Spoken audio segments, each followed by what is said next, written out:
Welcome to Blockbuster Backrooms, a show where we walk through a horror movie each week and decide if it's worth a watch. Tonight, we'll be taking a look at Blood Dolls, a movie written and directed in 1999 by Charles Band. Blood Dolls was a direct-to-video horror comedy that's probably been forgotten about. There's not a whole lot about it online, and I found it years ago, deep in the back of an op shop. The movie's interesting. Definitely a bit of a weird watch, closer to the so bad it's good area of fun. The movie has some weird things for your eyes to soak up, and the caricatures of the dolls are pretty racist. So, with all that in mind, shall we take a look? As always, here's your spoiler warning. We open the film with two babes walking up to a big house, a boy and a chick named Cindy. Cindy warns the guy that there's probably gonna be some wild shit inside, like clowns. Sure enough, when they're let in, it's by my favourite character in the movie, Mr. Mascaro. I'm not entirely sure how to say his name. I'm sorry. You wouldn't believe that I've watched this like 3 or 4 times now, would you? He's a clown who's also kinda a butler and an assassin of sorts. Inside, we also find an all-girls rock band kept locked up in a cage, and a dwarf whose sole purpose in the film is to make the rocker chicks play music.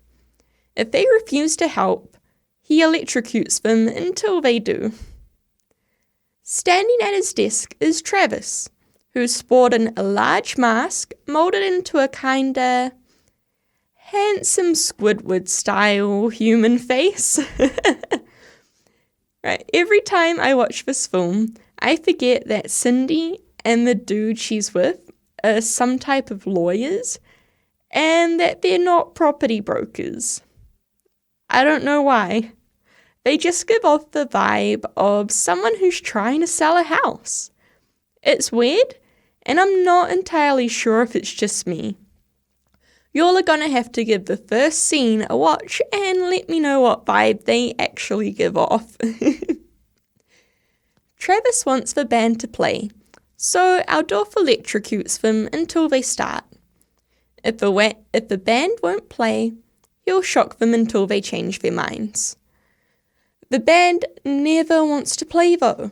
There's not one scene where they play willingly, other than one of the endings. I'm pretty sure the rocker chicks are meant to be kidnapped, but despite everything, they never seem to be in a particular rush to try and escape. People get let into this room from time to time. Cindy's been here before, but it doesn't seem like they've ever asked for help. I guess they enjoy being held captive, or maybe they've just been here so long that they've stopped caring and are making the most of it. Travis shows Cindy and the guy some dolls he's acquired. The guy's like, "Yo, they look kinda familiar." Well, Cindy points out that they're pretty racist. Travis is like, "Well, Cindy, my dear, I'm racist." And I'm not sure if I heard the line wrong or if he said it wrong, because I can't get subtitles on my DVD. It's just not an option. But yikes, I'm pretty sure I heard it correctly. It's really weird though if you think about it. The dude's an outcast for his looks and has a little band of quote-unquote freaks, but he draws the line with skin colours? What the hell, buddy? That's some massively flawed and hypocritical thinking right there. Also, just gonna say that pointing something out in your film, or in general, doesn't make it okay. being self-aware about it doesn't change what it is or make it better. That's all I'm gonna say though, 'cause this is an old film, and he's the villain. A bad guy. We ain't gonna be mad at a movie for making their bad guy a bad guy. That's the point. Even if his weird hypocrisy annoys me a little bit. After showing off his dolls, he sits down. Travis wants to talk about the fact he just lost $1 billion, and he doesn't like seeing that fact headlining in the newspapers. Cindy tries to tell him it's because of the judge and the federal prosecutor. Travis explains that he knows who orchestrated everything so he'd lose his money, and would need help carrying out his revenge. He clicks a button on a machine that makes some really cheesy sounds. Full on something I'd expect to hear in a movie like Killer Clowns from Outer Space. In fact, I'm pretty sure it might be the same sound effect, only difference being that Killer Clowns from Outer Space is good. Some restraints fly out of the chairs, wrapping around Cindy and the dude she's with. The dude gets killed by a very big, sharp-looking drill. I suppose I should also mention that none of the acting is particularly good. Well, actually Mr. Macros and Travis are alright. I think it's just more how cheesy it feels. To be fair, it's what you'd expect from a movie like this. It's a weird, cheesy film that has a lot happening, yet also a lot not happening. After killing the guy, Travis takes off his mask, revealing to Cindy that he has a very tiny head. It's like a softball sitting on someone's shoulders. I do like how they do it. Well, I think I know how they do it. They've taken a normal-sized man and just put him in a very oversized suit that's been stuffed to look real. Like a scarecrow with a very small, real head. It's done well, and because the house is surreal, the backgrounds don't give away that the body's huge.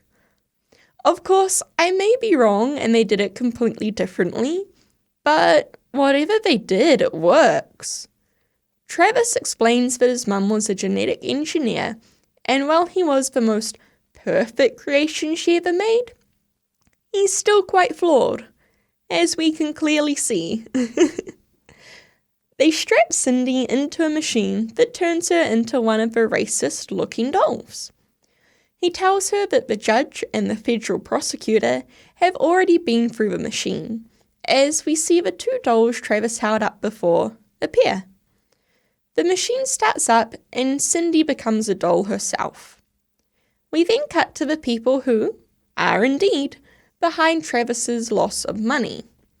They're having a little celebration in their lounge as Travis has one of the most unsubtle spy cams watch them.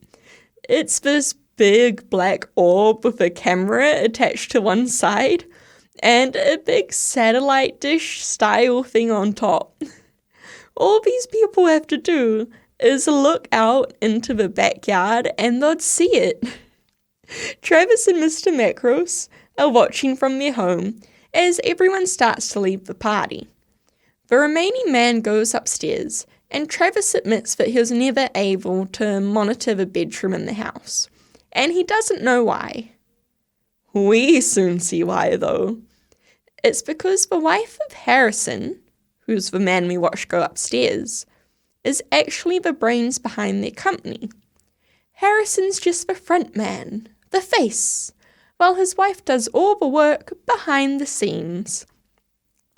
Also, they're into some fandom, S&M, and BDSM shit, and it's a sudden thing to see when you're not expecting it. Don't take this the wrong way. There's no sex scenes in this movie. We just see the get-ups, and sometimes Harrison's tied up. We cut from Travis to Moira, and her husband as she hits him and makes him kiss her shoes, while she explains everything that's happening and what they're gonna do about it. I'm not entirely sure how much the kinks needed to be included, but I suppose it does get across their character dynamics pretty well. Honestly, the first time you watch this movie, it's a wild ride. There's just so much to take in visually. Moira knows that Travis has killed both the judge and prosecutor, most likely understanding that the two would have been bribed to make him lose his money. She states that they've had people killed in the past, so it's not a far-fetched idea. Also, I gotta say it, her husband really annoys me. How he talks and acts, just his whole demeanour. I don't really dig either of their characters all that much, to be honest. I think his mannerisms annoy me more than his wife's though. We cut away to Travis, who's eating noodles, and it looks so silly. I love it. He's talking about who they should kill first, and Mr. Macros isn't impressed that he has to take the dolls with him on his murder mission. Travis tells him not to be jealous and that he'll need a disguise. It's one of my favourite things in the movie. His disguise is just him taking off his clown makeup.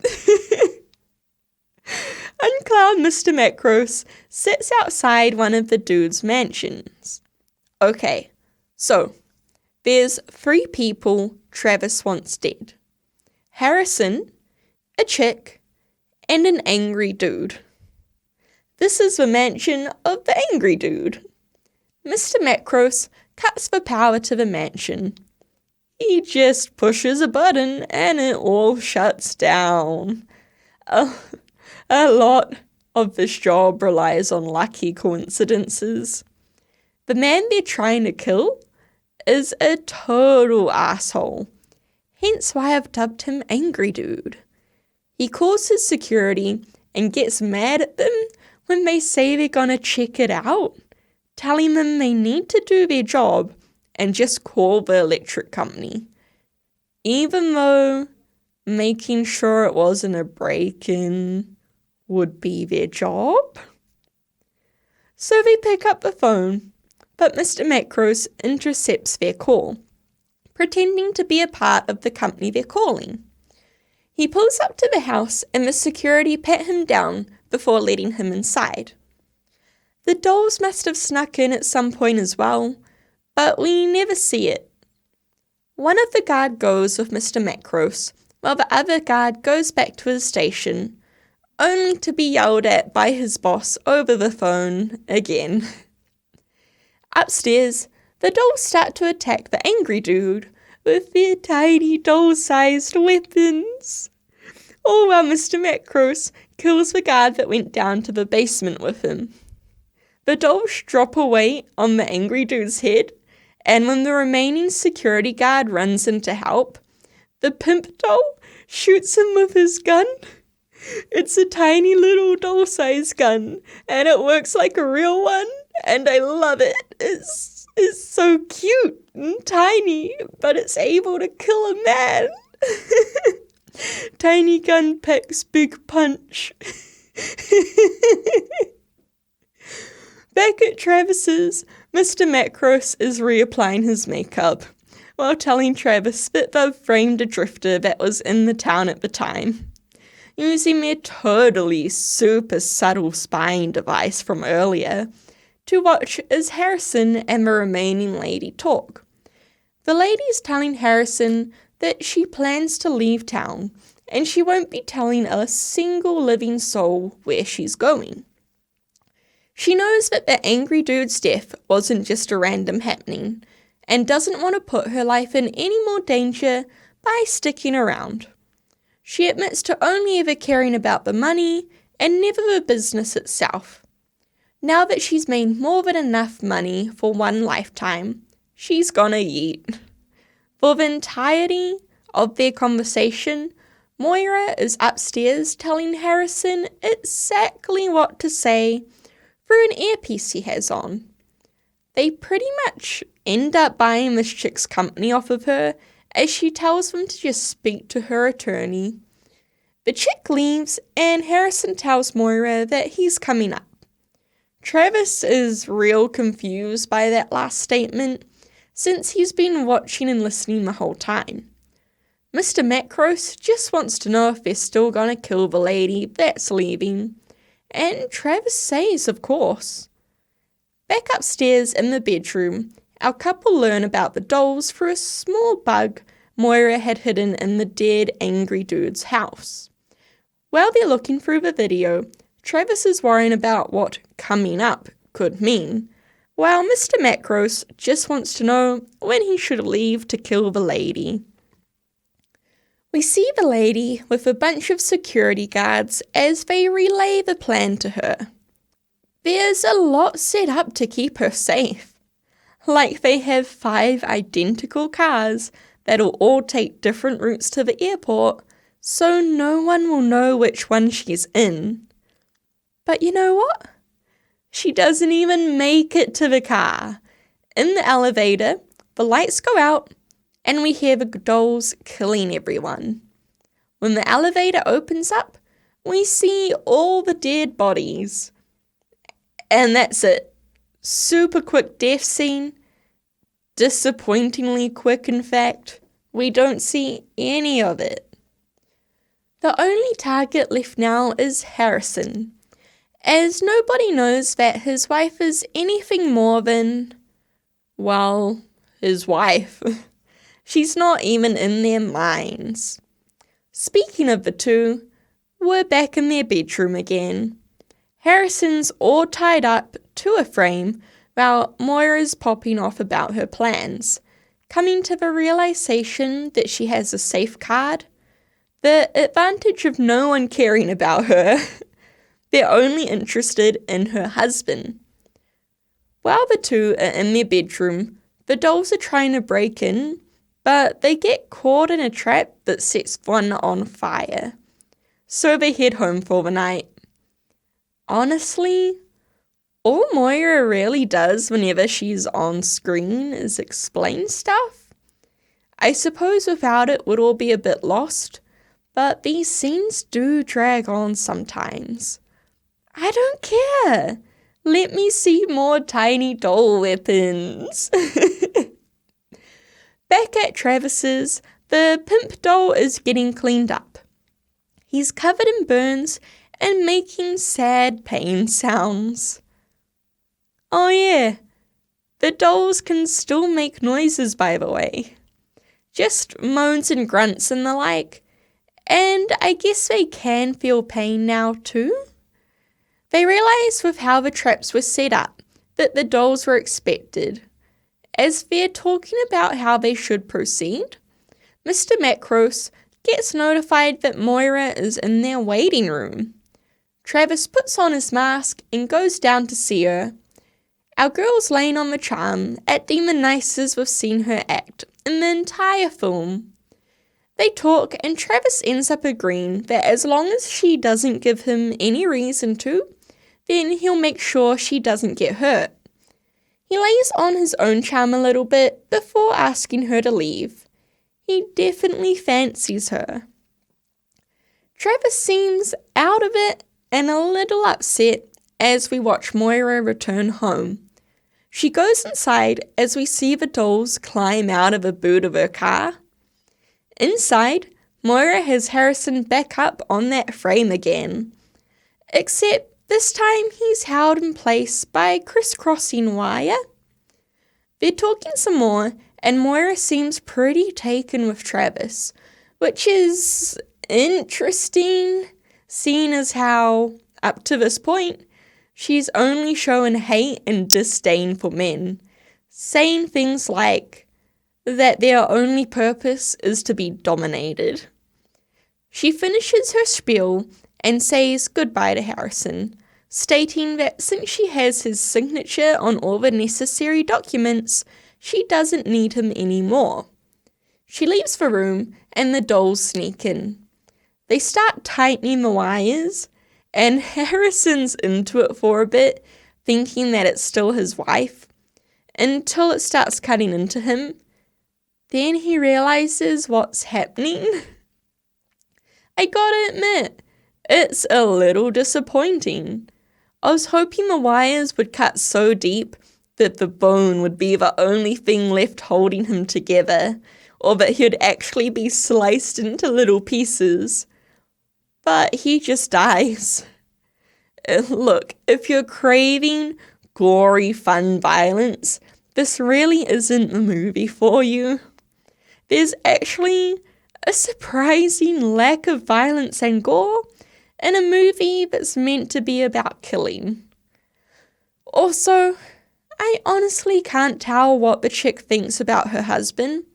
She seems to hate him, but when she watches him die, she does say something kinda nice. And, well, she's not upset by his death, though. So I'm gonna go with my gut and say she didn't care about him at all. The dolls run to leave, and she's full on tracking them through their heat signatures. Honestly, by this point, I shouldn't have been surprised, but I was. These wooden dolls have heat signatures, and big ones at that. They're just solid red, dude. Absolutely wild. Mind you, if they can make sound and feel pain, why not have a heat signature too? Anyway, our girl catches them and calls Travis, pretending that they're coming after her. He begs and yells through the phone at the dolls, asking them to leave her alone. She then plays his pleas back to him on a recording. Realizing he's got, he just listens as she lists off all the evidence she has against him, including his dolls. Travis is at a loss of words and very upset, telling her that he'll have to call her back. He goes off on a poetic rant to one of the rocker chicks, and she's just like, "Yeah, man, that's rough, buddy." The next day, Travis calls Moira wanting to meet up. She says she'll come to his house, and Travis is confused that she's willingly coming over, but Mr. Macros is just like, "Well, it's convenient." They let her in when she arrives, and she returns the dolls to Travis. She also starts to hand over all the evidence she has, as well as a signed confession of her claiming to have killed everyone, as a kind of guarantee that she doesn't have backups of the tapes anywhere. She also says that she wants to hand over all her company's assets for the sum of $1. Travis is like, buddy, why? He asks what she plans to gain from this, and turns out she wants him. She wants to be his wife, give him kids. She offers her body and an amazing change in his life, even going as far as to pull out a marriage license that she's forged his signature on. Either way, she rushes him to decide, saying to either give her the $1 for the assets or to hurry up and kill her. Travis says he doesn't carry cash, and Mr. Macros is like, "Nah, sorry bro, I only got 50s. They manage to find $1 as their dwarf bro hands them one. And guess what, y'all? Mr. Macros is able to lawfully wed people. Our man's not only a butler, clown, and an assassin, but a minister too. Is there anything he can't do? I told you he was best boy." Moira seems a little taken aback, but says they should proceed. So they get married. Travis takes off his mask so they can seal their marriage with a kiss. Moira is so shocked and disgusted by his tiny head that the dolls attack her. I guess she should have kept the shock off her face. She doesn't even do anything though. They just attack her because she doesn't go in for that kiss right away. Give the girl a moment, oh my life. Travis is like, yeah, that was expected. Well, I kinda almost loved. Time to kill myself. And he just starts to pump the room full of deadly gas. All the men are like, I'll die for you, boss. While the girls and the dolls are like, hell no.